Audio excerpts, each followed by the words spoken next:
Hello students. So today we are going to start first topic of the subject agriculture science and technology.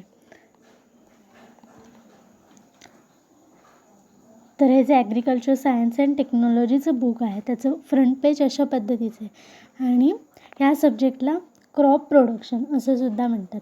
Crop production आणि crop science हे दोन वेगवेगळे subject आहेत.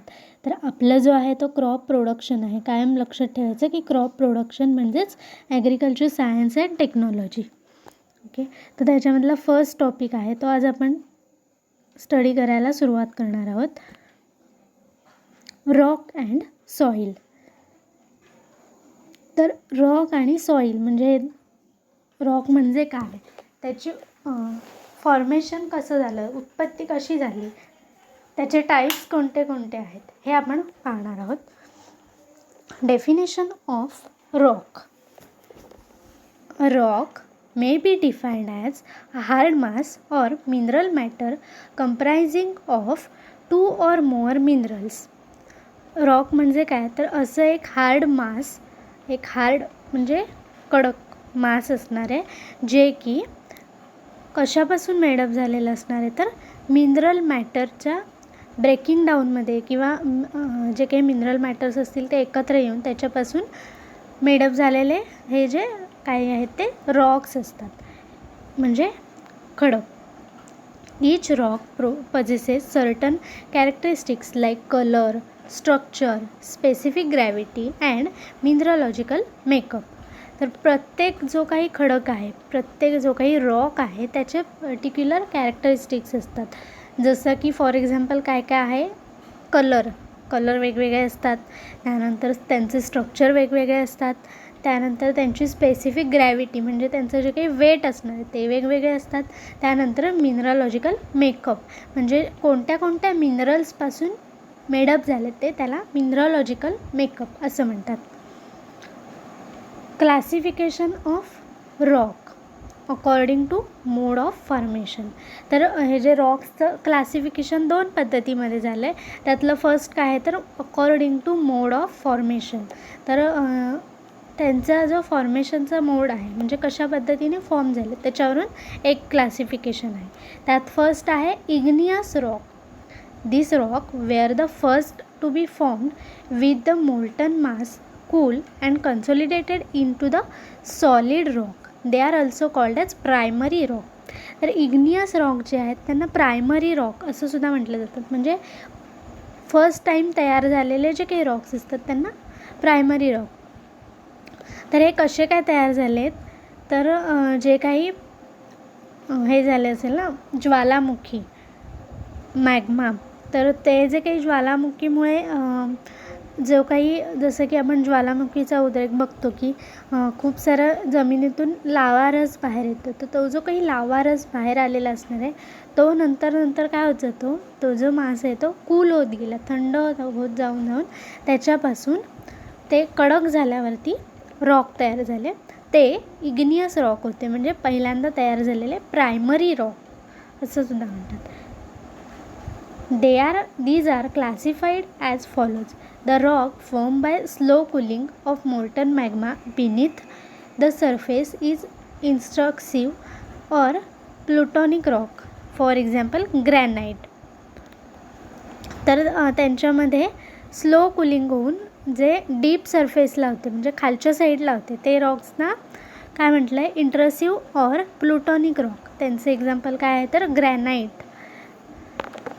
The rock formed when the magma poured out on the surface of the earth and consolidated on cooling is extrusive or volcanic rock. तर जे वरच्या साईडला सरफेसला राहिलेले रॉक्स असतात त्यांना एक्स्ट्रसिव्ह किंवा व्होल्कॅनिक रॉक असं सुद्धा म्हणतात. त्याचं एक्झाम्पल काय आहे, basalt. For example basalt. Second आहेत sedimentary rock. The sedimentary rocks are form from sediments derived from the breaking down of pre existing rock. तर जे इग्नियस रॉक्स आहेत त्यांचं ब्रेकिंग डाऊन तयार होऊन तयार झालेले जे काही रॉक आहेत त्यांना सेडिमेंटरी रॉक्स असं म्हणतात. त्यानंतर थर्ड कुठले आहेत तर metamorphic rock. The igneous rock and sedimentary rock undergoes considerable change known as metamorphosis and the rock formed by metamorphism is called as metamorphic rock. तर जे काही इग्नियस रॉक आहेत आणि सेडिमेंटरी रॉक्स आहेत तर त्यांचं जे काही वेगवेगळे चेंजेस होत गेले त्यांच्यामध्ये आणि त्यांच्यापासून हे जे मेटामॉर्फिक रॉक्स आहेत ते तयार होत गेले. तर यांच्यामध्ये कशा पद्धतीने चेंज होतात तर समजा खूप सारा पाण्याचं प्रेशर असेल त्याच्यामुळे त्या रॉक्समध्ये ब्रेकिंग डाऊन होतं किंवा हीट असेल खूप तर त्याच्यामुळे किंवा त्याच्यावरती खूप सारं प्रेशर आलं तर त्याच्यामुळे काय होतं जे मोठे मोठे खडक असतात रॉक्स असतात त्यांचं ब्रेकिंग डाऊन होतं ते तुटतात आणि त्याच्यापासून छोटे छोटे तयार होत जातात रॉक्स असतील ते. ओके तर हे कशा पद्धतीचं क्लासिफिकेशन होतं classification of rock according to mode of formation.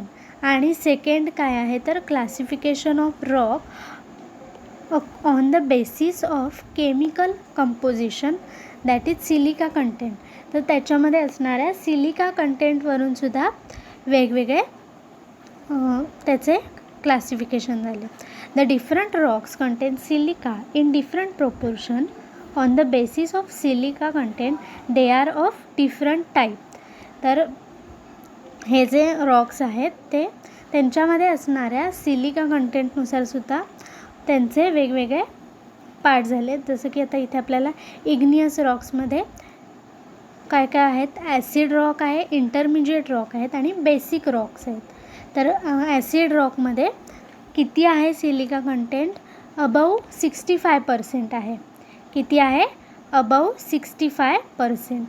त्यानंतर इंटरमिजिएट रॉक्समध्ये सब ॲसिड 60 to 65% आणि सब बेसिक्सला 55 to 60% अशा पद्धतीचं सिलिका कंटेंट असतं.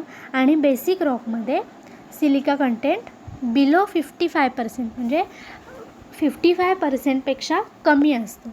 तर ॲसिड रॉकचं एक्झाम्पल काय आहे ग्रॅनाईट रायोलाईट, सब ॲसिडचं सायराईट, सब बेसिकचं डायोसाईट अँडेसाईट आणि बेसिक रॉक गॅब्रो बेसाल्ट हे आहेत. तर इथे आपल्याला आपल्या बुकमध्ये वेगवेगळे जे काही रॉक्स आहेत ते दाखवलेले आहेत. ग्रॅनाईट, डायोराईट, फेल्साईट, बेसाल्ट, ऑब्सिडियन हे काय आहेत तर इग्नियस रॉक्स आहेत. त्यांच्यापासून तयार झालेले कॉंग्लोमेरेट, सँडस्टोन, शेल, लाईमस्टोन, डोलोमाईट हे तयार झालेले सेडिमेंटरी रॉक्स आहेत. आणि ह्या दोघांपासून कुठले तयार होतात मेटामॉर्फिक रॉक. तर ते कुठले आहेत स्लेट, चीट, सर्पेंटाईन, क्वार्ट्झाईट, मार्बल एक्सेट्रा. तर अशा पद्धतीने त्यांचे वेगवेगळे स्ट्रक्चर असतं, वेट असतं, त्यांचा कलर आहे वेगवेगळा. ओके तर आज आपण काय बघितलं क्लासिफिकेशन ऑफ रॉक आणि रॉकची डेफिनेशन.